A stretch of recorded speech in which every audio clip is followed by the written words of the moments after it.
Welcome to the Help in Daily Living podcast, the podcast where we help you navigate your days with grace.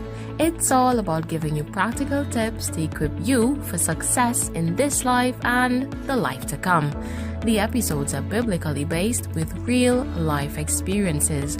We challenge you to join us on this journey as we uncover the keys to unlock a successful, Christ-centered life. Hey everyone, I'm happy to join with you again for another episode of the Help in Daily Living podcast. On this week's episode, I'm sharing some encouragement that all things are working together for your good. Like many young women, this woman had imagined what her new married life would be like, full of happiness, children, a good home, and a loving family, where they lived happily ever after.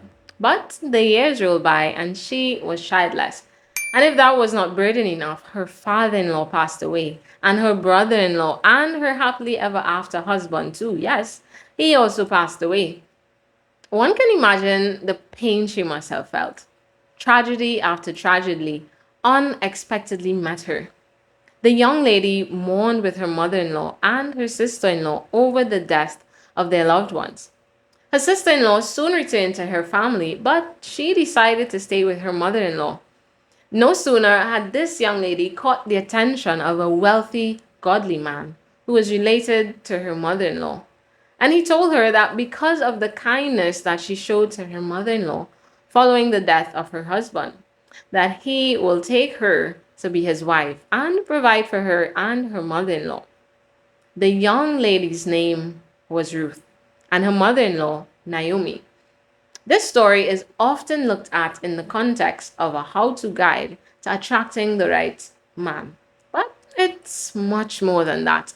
It's a testimony to Romans 8:28, which says, "And we know that all things work together for good to those who love God, to those who are the called according to his purpose." And surely enough, God had a purpose for Ruth. Everything that happened to Ruth happened for Ruth. It happened to position her on the path where God could effectively use her for his glory.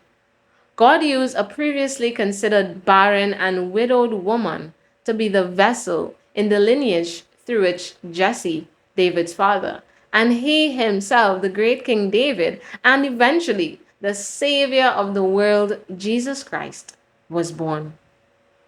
God sure has interesting ways. He chooses to use the things that we think are happening to us, the gross things that seem to crush us, to be the very things that eventually we see were happening for us.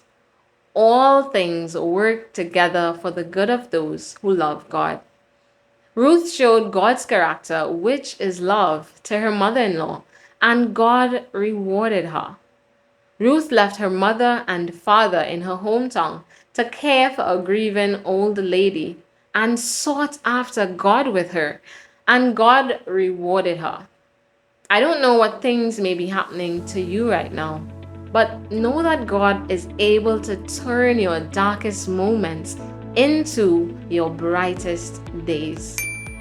This has been the Help in Daily Living podcast. Join us next time as we share another nugget to help you navigate your days with grace.